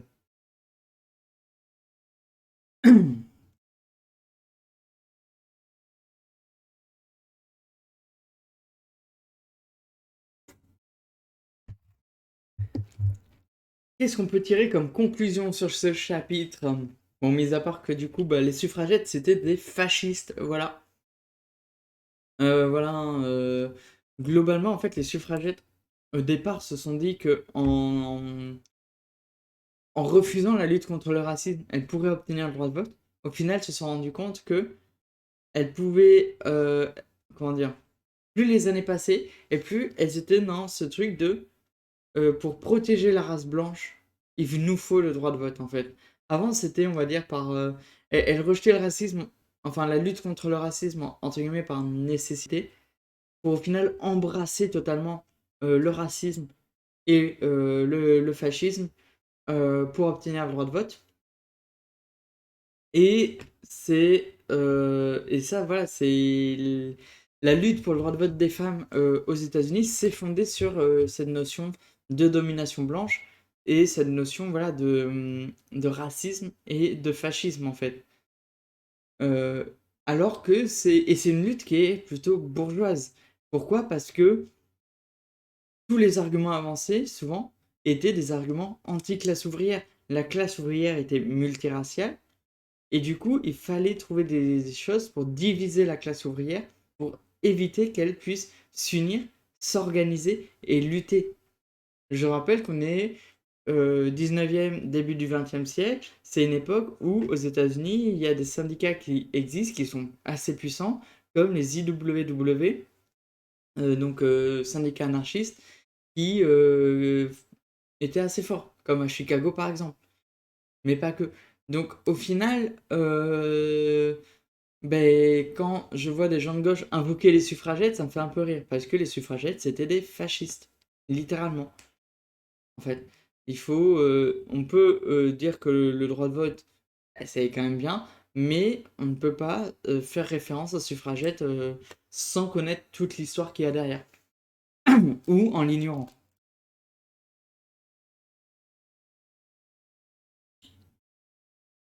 Et du coup, le chapitre 8, les femmes noires et le mouvement des clubs. La Fédération générale des clubs de femmes aurait pu célébrer son 10e anniversaire en 1900 en dénonçant le racisme dans ses propres rangs. Malheureusement, sa position était en effet indéniablement raciste. Le comité central de la Convention décida d'exclure la déléguée noire envoyée par le club ERA des femmes de Boston. Par les dizaines de clubs représentés dans la fédération, le seul qui n'avait pas été admis portait un signe de distinction, dont pouvaient se flatter seulement 2 groupes de femmes blanches. Si Sorosis et le club des femmes de la Nouvelle-Angleterre étaient les premières du genre, le comité pour l'égalité, créé 5 ans auparavant, était le fruit des efforts d'organisation initiaux des femmes noires à l'intérieur de ces structures. Sa représentante, Joséphine Pierre Ruffin, était connue dans les clubs blancs de Boston comme une femme cultivée. Elle était mariée à un diplômé de Harvard qui devint par la suite le premier juge noir du Massachusetts. Le comité l'informa qu'elle serait volontiers admise à la convention comme déléguée du club blanc dont elle était membre. À ce titre, elle serait l'exception confirmant la règle de ségrégation dans la fédération. Mais comme Joséphine Pierre Ruffin tenait à représenter le club des femmes noires qui, par ailleurs, était intégré à la fédération, on lui refusa l'accès de la salle. Et, pour renforcer cette mesure, on tenta de lui arracher le badge qui lui avait été remis. Peu de temps après l'incident Ruffin, le bulletin de la fédération colporta une fable destinée à effrayer les femmes blanches qui avaient protesté contre les positions racistes de l'organisation. Ida Wells rapporte que l'article s'intitulait La ruée des imbéciles, et qu'il décrivait les traquenards de la vie de club dans une ville dont on taisait le nom. La présidente de ce club lui avait fait adhérer une amie noire. Hélas, la fille de la première tomba amoureuse du fils de la femme noire et l'épousa. Il avait, comme sa mère, le teint si clair qu'il était difficile de savoir qu'il était noir. Et cependant, poursuivait l'article, cette goutte de sang suffit pour que la jeune femme blanche donnât naissance à un bébé noir comme le jet. Le choc fut si grand qu'elle se retourna vers le mur et mourut. N'importe quel noir se serait rendu compte que cette histoire était forgée de toutes pièces. Pourtant, les journaux s'en emparèrent et proclamèrent que les clubs de femmes non ségrégationnistes finiraient par entacher l'image des femmes blanches. La première convention nationale organisée par des femmes noires avait eu lieu 5 ans après la réunion d'ouverture de la Fédération générale des clubs de femmes en 1890.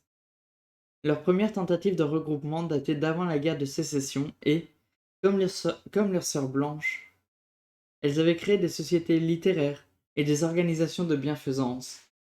À cette époque, leur effort était lié pour l'essentiel à la cause anti-esclavagiste.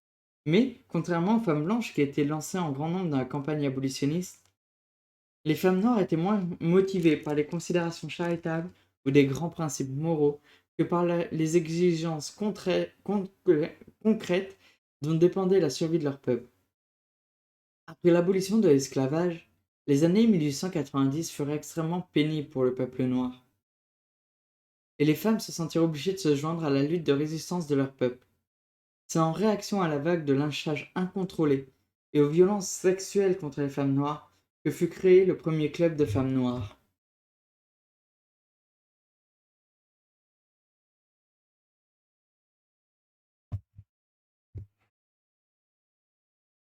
Selon les sources officielles, les origines de la Fédération générale des femmes blanches remontent à la période d'après-guerre, au moment où les femmes exclues du New York Press Club créèrent leur propre organisation en 1868.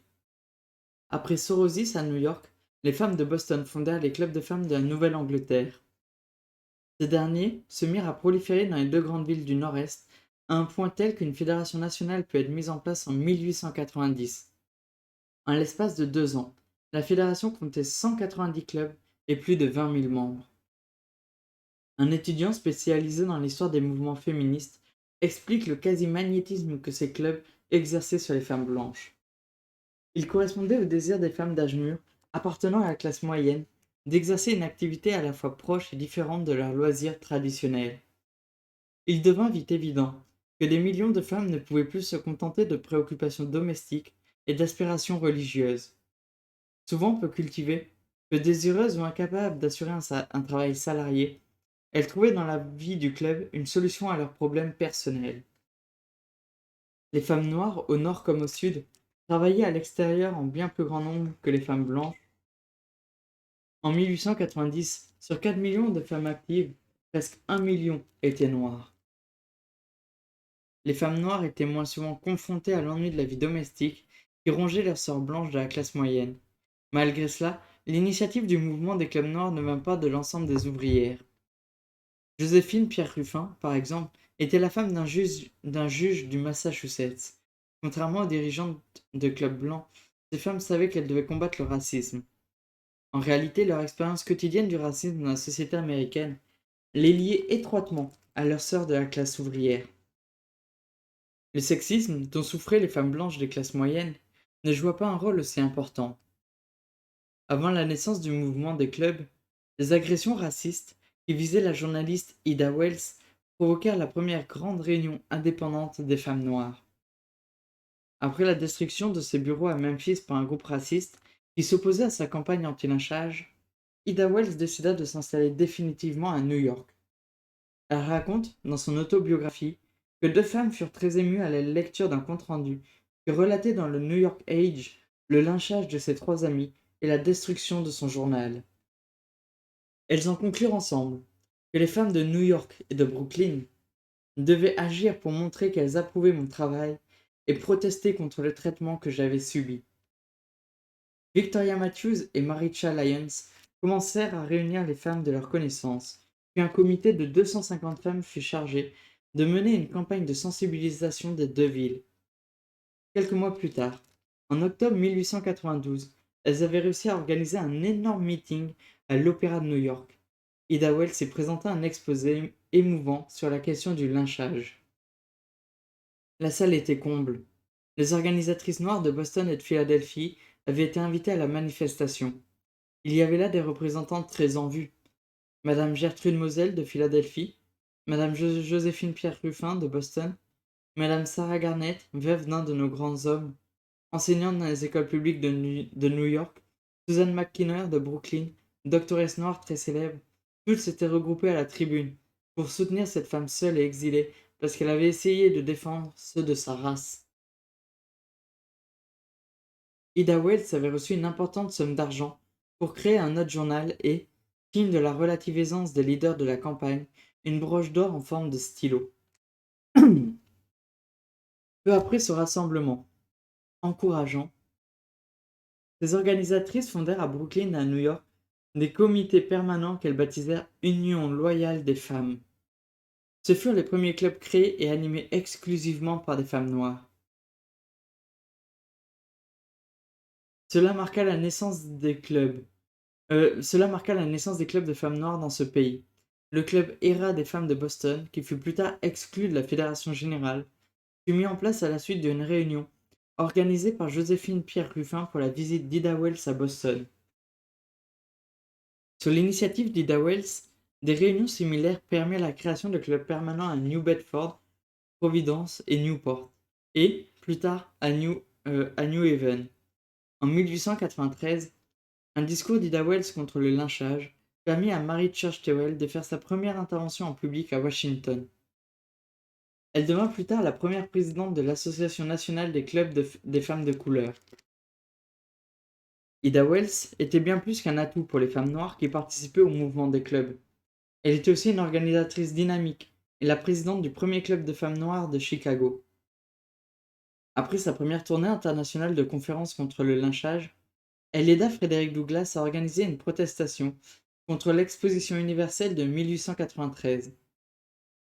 Ces efforts permirent la création d'un comité de femmes qui recueillit l'argent destiné à la publication d'une brochure distribuée dans l'exposition sous le titre Pourquoi les femmes noires américaines sont-elles absentes de l'exposition universelle? Juste après, Ida Wells persuada les femmes noires de fonder un club permanent, comme cela s'était fait dans les villes du Nord-Est. Certaines des participantes étaient issues de familles aisées de Chicago. Madame John Jones, par exemple, était l'épouse de l'homme le plus riche de Chicago. Cependant, cet homme d'affaires prospère avait autrefois travaillé pour l'Underground Railroad et dirigé le mouvement pour l'abrogation des lois raciales de l'Illinois. En dehors des représentantes de la bourgeoisie noire et de ces championnes de l'Église et des sociétés secrètes, il y avait parmi les 300 membres du club de femmes des institutrices, des femmes au foyer, des lycéennes. Leur première action fut de collecter des fonds pour poursuivre en justice un policier qui avait tué un noir. Les femmes des clubs noirs de Chicago étaient ouvertement engagées dans la lutte pour la libération de leur peuple. Le Club Era de Boston poursuivait un combat acharné pour la défense des Noirs sur les exhortations d'Ida Wells lors du premier meeting. Quand la Conférence nationale de l'Église unitaire refusa d'adopter une résolution contre le lynchage, les membres du club protestèrent énergiquement et envoyèrent une pétition à une de ses dirigeantes. Nous, femmes membres du Club Era, sommes convaincus que nous parlons au nom de toutes les femmes de couleur des États-Unis.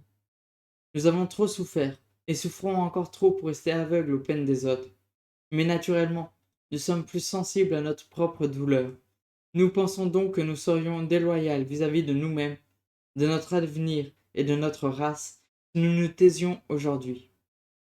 Nous avons patiemment enduré notre sort.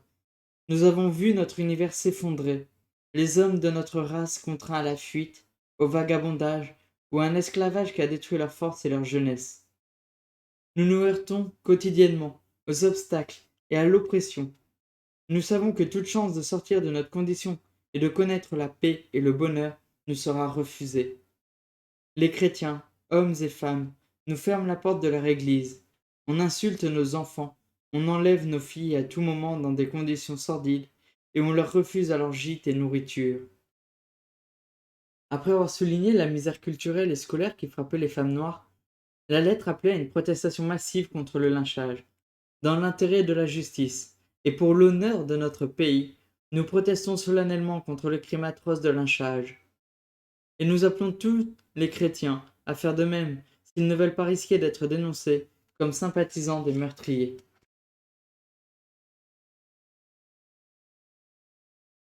Quand la première conférence nationale des femmes de couleur se réunit à Boston en 1895, ce ne fut pas pour faire concurrence aux femmes blanches qui avaient créé leur fédération de clubs 5 ans plus tôt.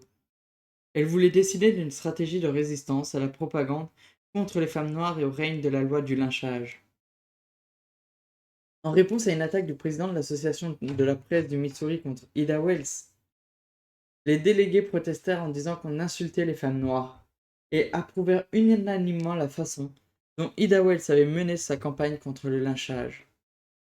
Fanny Barrier Williams, que les femmes blanches de Chicago avaient exclue de leur club, résuma ce qui séparait le mouvement des clubs blancs de celui de son peuple. Les femmes noires, déclara-t-elle, avaient progressivement compris que le progrès déborde largement la sphère traditionnelle de la culture, de l'éducation et des relations sociales. Le mouvement des clubs des femmes de couleur touche au problème des conditions de vie de tout notre peuple. C'est un moyen parmi d'autres pour relever le niveau social d'une race. Le mouvement des clubs a un objectif. Il ne s'agit pas d'un passe-temps. C'est au contraire l'expression d'une nouvelle intelligence face à l'obscurantisme du passé, la lutte d'une conscience éclairée contre toutes les misères sociales nées d'un passé de contraintes et de douleurs.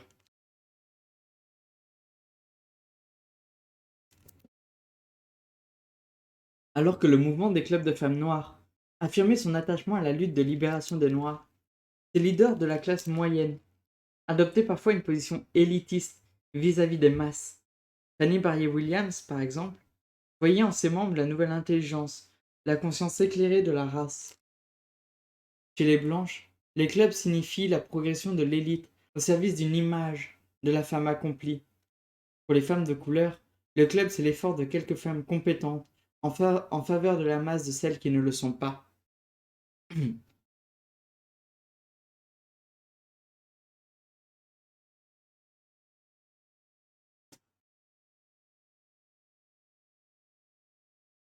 Avant la création définitive d'une organisation nationale de clubs de femmes noires, il y eut apparemment des rivalités regrettables entre les dirigeantes. Issue de la conférence de Boston en 1895, présidée par Joséphine Saint-Pierre Ruffin, la Fédération nationale des Américaines noires fut fondée la même année. Sa présidente était Margaret Murray Washington. La fédération regroupait plus de 30 clubs actifs dans 12 États. En 1896, la Ligue nationale des femmes de couleur fut créée à Washington, D.C. et présidée par Mary Church Terrell. Les organisations rivales s'unirent bientôt pour former l'Association nationale des clubs des femmes de couleur, élisant Mary Church Terrell à leur tête. Les années suivantes, Mary Church Terrell et Ida Wells s'affrontèrent au sein du mouvement national des clubs noirs. Dans son autobiographie, Ida Wells accuse Mary Church Terrell d'avoir été personnellement responsable de son exclusion de l'Association nationale des clubs de femmes au cours de la convention de 1899 qui se tenait à Chicago. Toujours selon Ida Wells, les craintes d'une réélection de l'ancienne journaliste à la présidence poussèrent Mary Church Terrell à l'exclure et à minimiser tout au long de la convention l'importance du rôle joué par sa rivale dans la lutte contre le lynchage. Mary Church Terrell était la fille d'une esclave et de son maître. Après l'émancipation, son père lui laissa un héritage important qui lui permit de recevoir une éducation exceptionnelle. Après 4 ans au collège Oberlin, elle devint la 3e femme noire diplômée du pays. Elle poursuivit des études dans diverses universités étrangères. Professeure de lycée puis d'université, elle fut la première femme noire à être nommée au conseil d'éducation du district de Columbia. Si elle l'avait désiré, elle aurait certainement pu atteindre une réussite personnelle et sociale dans une carrière politique ou universitaire. Mais elle préféra consacrer sa vie à la libération de son peuple. Plus qu'aucune autre, Mary Church Terrell transforma le mouvement des clubs de femmes noires en un puissant groupe politique. Bien qu'Ida Wells fût l'une de ses adversaires les plus acharnés, elle reconnaissait l'importance de son rôle dans le mouvement et déclarait : « Madame Terrell était de loin la plus cultivée d'entre nous. » Tout comme Mary Church Terrell, Ida Wells appartenait à une famille d'anciens esclaves. Quand une épidémie de fièvre jaune emporta ses parents, elle était encore adolescente et devint l'unique soutien de ses 5 frères et sœurs. Pour supporter cet énorme fardeau, elle se lança dans l'enseignement. Cependant, ses difficultés personnelles ne l'empêchèrent pas de militer contre le racisme. À 22 ans, elle fut victime de discrimination raciale au cours d'un voyage en train et intenta un procès à la compagnie. 10 ans plus tard, Ida Wells crée son propre journal à Memphis dans le Tennessee. Après le meurtre de 3 de ses amis lors d'une émeute raciale, elle fit de son journal une arme puissante contre le lynchage. Contrainte de s'exiler à la suite de la destruction de ses bureaux et de menaces de mort, Ida Wells se lança dans une croisade remarquablement efficace contre le lynchage. Elle parcourut les États-Unis en appelant les Noirs comme les Blancs à s'opposer massivement à cet ordre. Ses tournées à l'étranger incitèrent les Européens à organiser des campagnes de solidarité. 20 ans plus tard, à l'âge de 57 ans, elle se précipita sur les lieux de l'émeute de Saint-Louis. À 63 ans, elle mena l'enquête sur une émeute raciale dans l'Arkansas. À la veille de sa mort, toujours aussi militante, elle marchait à la tête d'un groupe de manifestantes noires contre le règlement ségrégationniste d'un grand hôtel de Chicago. Au cours de son interminable croisade contre le lynchage, Ida Wells était devenue spécialiste de l'agitation et de l'affrontement.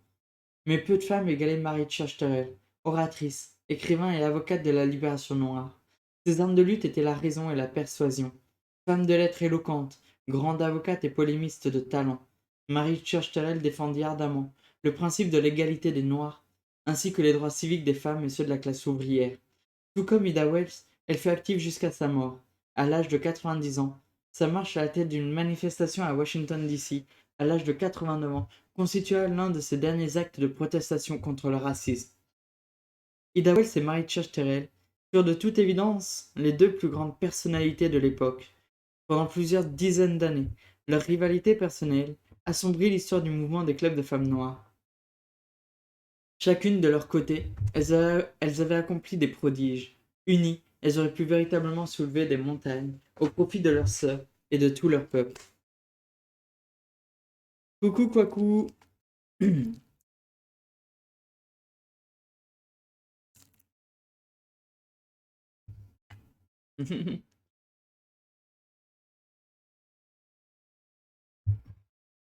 Et du coup, on va commencer ce chapitre 9 maintenant. Ouvrière, femme noire et histoire du mouvement pour le droit de vote. On commence à bien avancer, Ah non, t'inquiète, tu m'interromps pas, c'était la fin du chapitre, donc t'inquiète pas. T'inquiète pas, t'inquiète pas. Alors, lorsque Suzanne Anthony publia le premier numéro de Révolution, en janvier 1868, des ouvrières toujours plus nombreuses avaient commencé à défendre ouvertement leurs droits. Au cours de la guerre de sécession, un nombre inégalé de femmes blanches s'était mis à travailler à l'extérieur. En 1870, alors que 70% des travailleuses étaient domestiques, les femmes représentaient un quart de la main-d'œuvre en dehors du travail agricole. Dans l'industrie du vêtement, elles étaient déjà majoritaires. À cette époque, le mouvement ouvrier se développait rapidement et comprenait 30 syndicats nationaux. Cependant, à l'intérieur du mouvement ouvrier, l'influence de la suprématie masculine était telle que seuls les travailleurs des manufactures de tabac et les typographes avaient ouvert leurs portes aux femmes. Pourtant, quelques travailleuses avaient tenté de s'organiser de manière indépendante. Pendant la guerre de sécession et dans les années qui suivirent, les couturières constituaient le plus large groupe de femmes travaillant à l'extérieur. Lorsqu'elles commencèrent à s'organiser, un vent de syndicalisation souffla, de New York à Boston et Philadelphie, et atteignit toutes les grandes villes où florissait l'industrie du vêtement. Lorsqu'en 1866, le syndicat national du travail fut créé, ses délégués furent obligés de prendre en compte les luttes des couturières. À l'initiative de William Silvis, la Convention décida de soutenir non seulement les couturières, les Daughters of Toil in the Land, mais d'approuver la syndicalisation générale des femmes et l'égalité des salaires. Quand le syndicat national du travail se réunit à nouveau en 1868, élisant William Silvis à sa présidence, la présence parmi les délégués de plusieurs femmes, dont Elizabeth Cady Stanton et Susan Anthony, obligeait la Convention à voter des résolutions plus fermes et à traiter plus sérieusement les droits des travailleuses. Les femmes furent admises à la première convention du syndicat national des travailleurs noirs en 1869. Les travailleurs noirs expliquèrent dans une résolution qu'ils ne voulaient pas commettre les erreurs de leurs concitoyens blancs en laissant les femmes de côté. Cette organisation syndicale noire, créée par suite de la politique d'exclusion des travailleurs blancs, montrait qu'elle se préoccupait davantage des droits des travailleuses que les syndicats précédents. Le syndicat national du travail s'était contenté de voter des résolutions pour soutenir l'égalité des femmes. Le syndicat national des travailleurs noirs élut une femme, Marie Carré, au comité exécutif de l'organisation. Susan Anthony et Elizabeth Cady Stanton ne mentionnèrent pas les initiatives antisexistes de l'organisation des travailleurs noirs. Probablement trop absorbées par la lutte pour le droit de vote, elles passèrent sous silence cette importante évolution. Le premier numéro de Révolution de Susan Anthony, journal financé par le démocrate raciste George Francis Train, expliquait que les femmes devaient se battre pour le vote. Il semblait vouloir dire qu'une fois ce droit acquis, viendrait le règne des femmes. La nation tout entière verrait alors triompher la moralité. Nous allons montrer que le vote assurera aux femmes une place et un salaire équivalent à ceux des hommes dans le monde du travail. Il leur ouvrira les écoles, les universités, le monde professionnel, tout en leur donnant accès à toutes les portes du succès, qu'il deviendra dans leurs mains une puissance morale capable de mettre un frein au crime et au malheur. Bien qu'il ait insisté un peu trop sur le droit de vote, Révolution joua un rôle important dans les luttes des travailleuses pendant les 2 années de sa parution. On y réclamait avec insistance la journée de 8 heures et on répétait le slogan antisexiste à travail égal, salaire égal. De 1868 à 1870, les ouvrières, celles de New York en particulier, pouvaient compter sur Révolution pour exposer leurs doléances, rendre compte de leurs grèves, de leur stratégie de lutte et de leurs objectifs.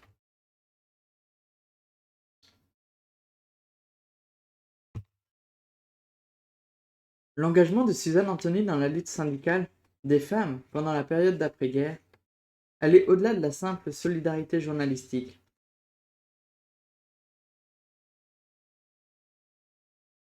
La première année où parut le journal, euh,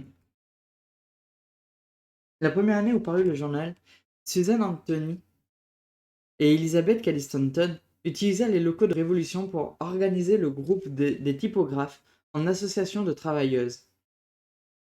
Peu de temps après, l'Organisation nationale des typographes devint le second syndicat à admettre les femmes. Les locaux du journal abritaient la première section du syndicat des femmes typographes. Grâce à Suzanne Anthony, une deuxième association des travailleuses fut créée plus tard chez les couturières.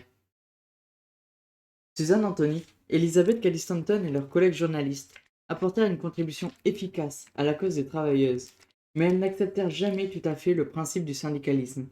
Elles avaient été peu disposées à faire passer, provisoirement, la libération des Noirs avant leurs intérêts de femmes blanches, et elles n'adhérèrent pas pleinement aux principes fondamentaux d'unité et de solidarité de classe, sans lesquels le mouvement ouvrier n'avait aucun pouvoir.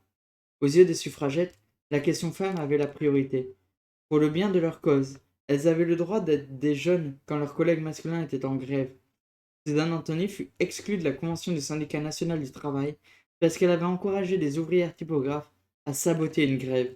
Elle se défendit en disant: les hommes subissent de grandes injustices dans ce monde, entre la réalité du travail et celle du capital, mais en comparaison de celles dont souffrent les femmes à qui on ferme la porte de la vie professionnelle, ces injustices sont une goutte d'eau dans la mer. La position de Suzanne Anthony et d'Elizabeth Cady Stanton rappelait étrangement le racisme des suffragettes à l'intérieur de l'association pour l'égalité des droits. Suzanne Anthony et Elizabeth Cady Stanton s'étaient retournées contre les Noirs lorsqu'elles s'étaient rendues compte que les anciens esclaves pourraient obtenir le droit de vote avant elles, femmes blanches. De la même manière, elles se déchaînèrent contre les ouvriers. Elizabeth Cady Stanton affirmait que son exclusion du syndicat national du travail prouvait que, comme Révolution l'a dit et redit, les pires ennemis du vote des femmes seront toujours les hommes des classes laborieuses. Les femmes avaient la priorité, mais apparemment toutes n'étaient pas élues. Naturellement, les femmes noires n'apparurent pratiquement pas dans cette longue campagne pour le droit de vote. De leur côté, les ouvrières blanches impressionnèrent au début les leaders des suffragettes par leur talent d'organisatrices et de militantes, mais elles n'embrassèrent pas la cause des suffragettes avec beaucoup d'enthousiasme. Suzanne Anthony et Elizabeth Cady Stanton persuadèrent plusieurs dirigeantes syndicalistes de protester contre l'interdiction de vote faite aux femmes. Cependant, dans leur majorité, les travailleuses étaient trop préoccupées par leurs problèmes immédiats, salaire, horaire, conditions de travail, pour soutenir une cause qui leur semblait très abstraite. Selon Suzanne Anthony, les ouvriers de cette république possèdent un immense avantage. Le fils du plus humble citoyen, noir ou blanc, possède les mêmes chances de réussite que le fils de l'homme le plus riche du pays. Suzanne Anthony n'aurait jamais pu dire une chose pareille si elle avait examiné de plus près le mode de vie des familles ouvrières. Toutes les travailleuses savaient trop bien que leur père, leurs frères, leurs maris et leurs fils qui usaient du droit de vote continuaient à être honteusement exploités par de riches employeurs. L'égalité politique ne débouchait pas sur l'égalité économique. Les femmes veulent du pain, pas le droit de vote. Ainsi commençait le discours que Suzanne Anthony prononçait souvent, à l'époque où elle cherchait à mobiliser les ouvrières autour de la lutte pour le droit de vote. Par cette formule, elle reprochait aux ouvrières de s'arrêter à leurs besoins immédiats. Et pourtant, rien n'était plus naturel. Il était difficile de les sensibiliser en promettant l'égalité avec les hommes, puisque ces mêmes hommes, exploités, souffraient. Même les membres de l'association des ouvrières, que Suzanne Anthony avait organisée dans les locaux de son journal, votèrent l'abstention à propos de la lutte pour le vote. Madame Stanton était impatiente de créer une association de suffragettes ouvrières, expliqua la première vice-présidente de l'association des ouvrières. La question fut soumise au vote et rejetée. À une époque, l'association groupait plus de 100 ouvrières, mais, voyant que rien de concret n'était fait pour améliorer leurs conditions, elles se retirèrent les unes après les autres. Au début de sa carrière de dirigeante dans le mouvement pour les droits des femmes, Suzanne Anthony est arrivée à la conclusion que le vote constituait la clé de l'émancipation des femmes et que le sexisme représentait une force d'oppression plus importante que les inégalités de classe et le racisme. À ses yeux, la plus odieuse oligarchie jamais établie sur cette planète était la domination masculine sur les femmes. L'oligarchie de la fortune, où le riche gouverne le pauvre, l'oligarchie du savoir où le lettré gouverne l'ignorant, ou même l'oligarchie de la race où l'anglo-saxon règne sur l'africain, sont encore supportables. Mais cette oligarchie sexuelle, qui transforme le père, les frères, le mari et les fils en maîtres de la mère, des sœurs, de la femme et des filles dans toutes les familles, qui fait des hommes souverains et des femmes assujetties, apporte la discorde et la révolte dans tous les foyers de la nation. Sa position, résolument féministe, reflétait également l'idéologie bourgeoise, dont la puissance aveuglante l'empêcha probablement de comprendre que les ouvrières des deux races étaient liées à leurs maris par l'exploitation de classe, et que l'oppression raciste touchait indifféremment les deux sexes. Il fallait bien sûr combattre le comportement machiste des hommes, mais le véritable ennemi commun, c'était le patron, le capitaliste, tous les responsables des salaires de misère, des conditions de travail insupportables, de la discrimination sexiste et raciale sur le lieu de travail. Ce n'est qu'au début du XXe siècle que les ouvriers se mirent à réclamer massivement le droit de vote, lorsque leur propre lutte leur en fit ressentir le besoin. Quand les employés de l'industrie du vêtement se mirent en grève à New York au cours de la fameuse insurrection des 20 000 de l'hiver 1909 à 1910, les ouvrières commencèrent à comprendre qu'à la tour représenterait le droit de vote dans leur lutte. Les leaders des organisations ouvrières démontrèrent qu'elles pourraient utiliser leur vote pour réclamer des salaires plus élevés et de meilleures conditions de travail. Dans la lutte des classes, cette arme des femmes pouvait s'avérer efficace. L'incendie de la chemiserie Triangle de New York, qui coûta la vie à 146 femmes, prouva l'éclatante nécessité d'une législation qui interdirait de faire travailler les femmes dans des conditions dangereuses. En d'autres termes, les ouvrières avaient besoin du droit de vote pour garantir leur simple survie. La Ligue des syndicats de femmes demanda la création de ligues pour le vote des salariés. Leonora Orei, personnalité importante de la Ligue des suffragettes de New York, mit au point un solide système de défense du droit de vote des ouvrières. S'adressant aux politiciens qui s'y montraient hostiles, elle en profita pour remettre en question la légitimité du culte de la maternité. Vous pouvez dire que notre place est au foyer, mais aux États-Unis, nous sommes 8 millions et nous devons gagner notre pain quotidien. Nous venons vous dire que, dans les filatures, dans les mines, les usines, les commerces, nous ne bénéficions pas de la protection qui nous est due. Vous avez voté des lois à notre intention, mais ces lois sont plutôt contre nous. Une année après l'autre, des ouvrières se sont présentées devant le corps législatif de tous les États et ont essayé de raconter leur misère.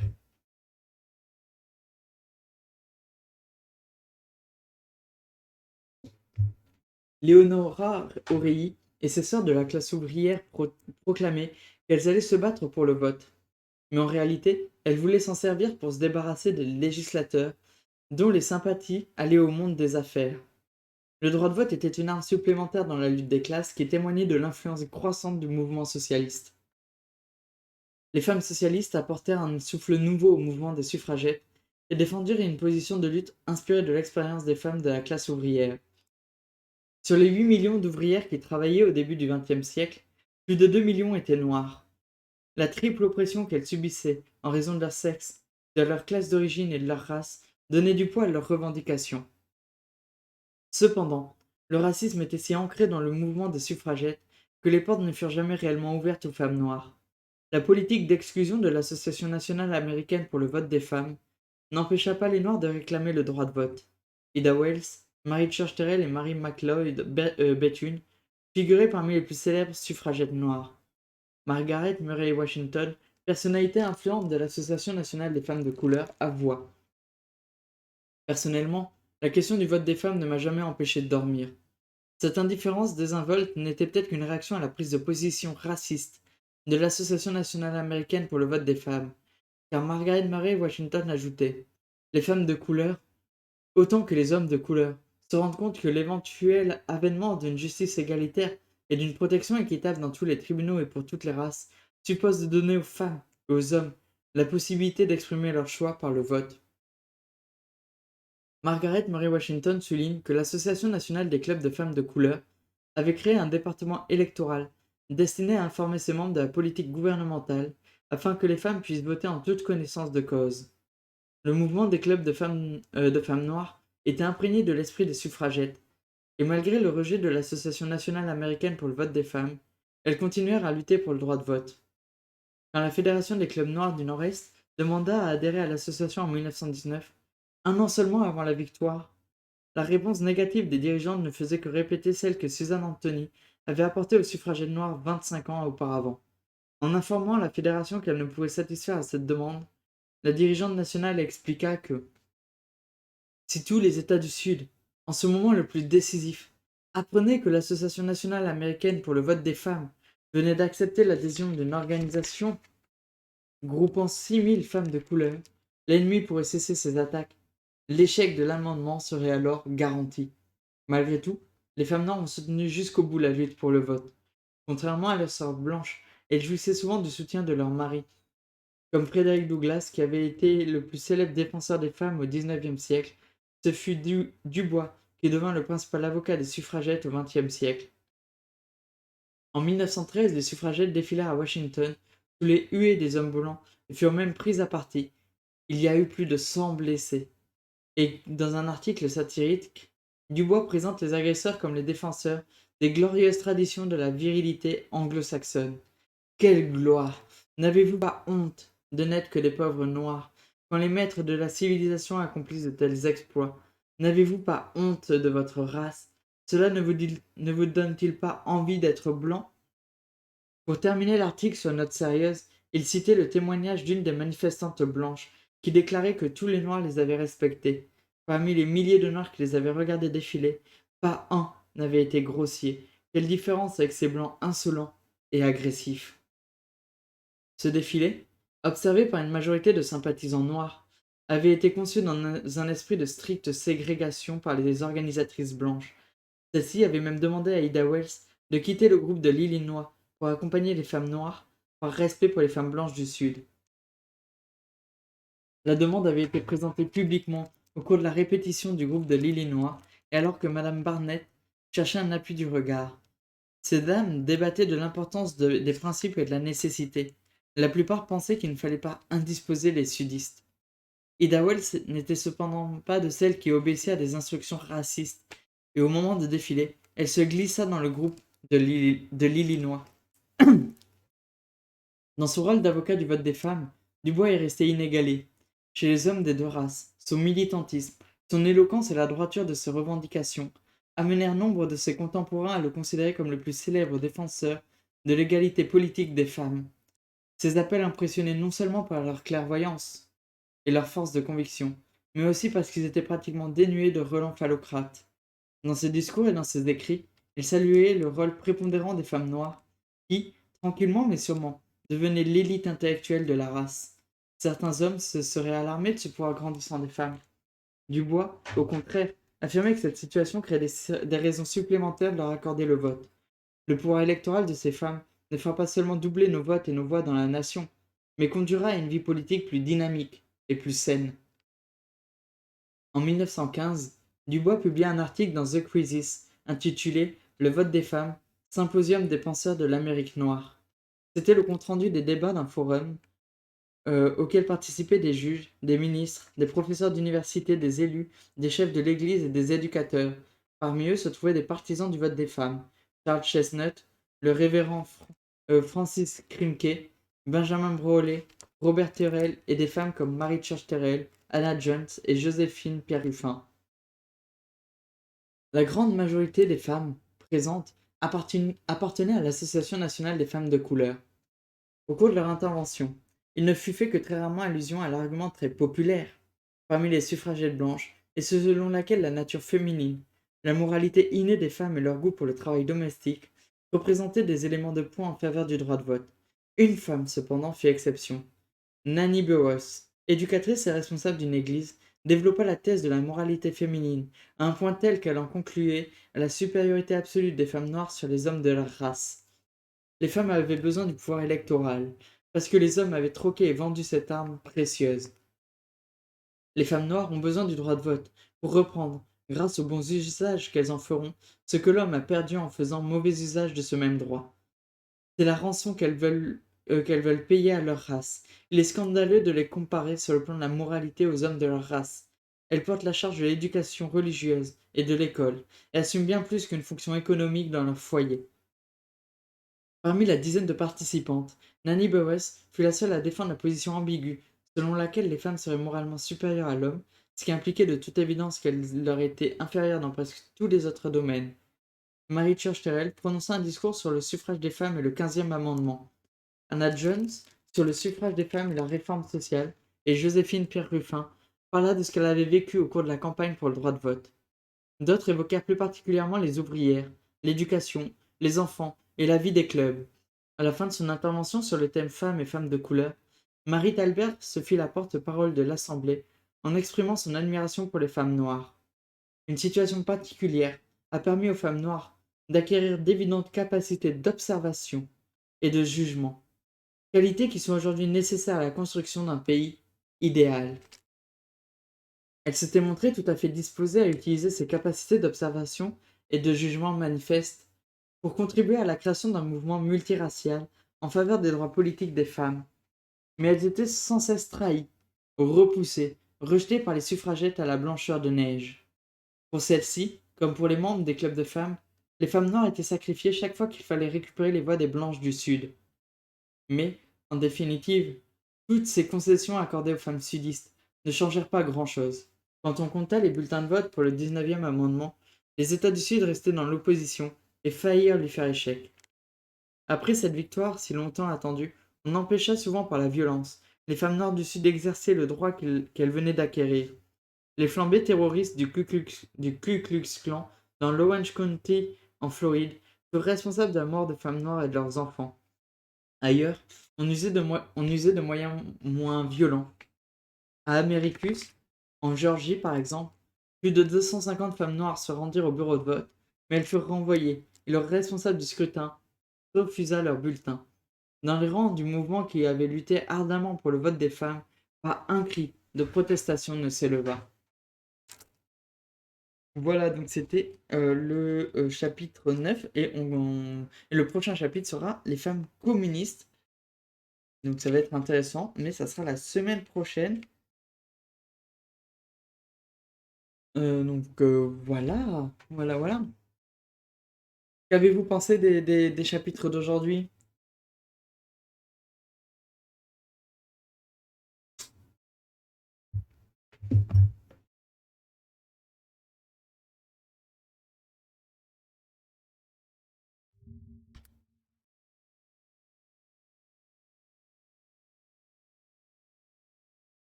En tout cas, merci à vous d'avoir été là. Demain, du coup, bref, les féministes blanches sont racistes. Oui, mais totalement. En fait, c'est ça, c'est que, en tout cas, pour le droit de vote, celles qui étaient pour le droit de vote, parce qu'il y en a qui étaient ouvrières, en fait, les ouvrières étaient pas racistes. Par contre, les femmes blanches de la classe moyenne ou bourgeoise étaient racistes et ont utilisé le racisme pour militer pour le droit de vote. Là où les ouvrières, au départ, n'en voulaient même pas du droit de vote. Elles étaient en mode, on s'en fout, en fait. Nos salaires, ils sont ridicules, on n'a pas les conditions de travail sont horribles. Donne-nous le droit de vote, ça sera pareil. Regarde, nos maris, ils ont le droit de vote et pourtant ils sont exploités comme nous. Donc en fait, au final, c'est encore une fois, hein, c'est une question de classe sociale aussi en fait. Il n'y a pas que la classe sociale, mais en fait, la classe sociale a joué un rôle aussi important dans la lutte pour le droit de vote aux États-Unis parce que ben les ouvrières s'y étaient opposées quand même assez fort au départ, avant de comprendre que ça pouvait être une arme de lutte, le droit de vote. Et oui, le vote peut être une arme utilisée dans le cadre de la lutte des classes. C'est pas la seule. Elle ne doit jamais être seule. Mais c'est un outil. C'est un outil. C'est un outil à utiliser.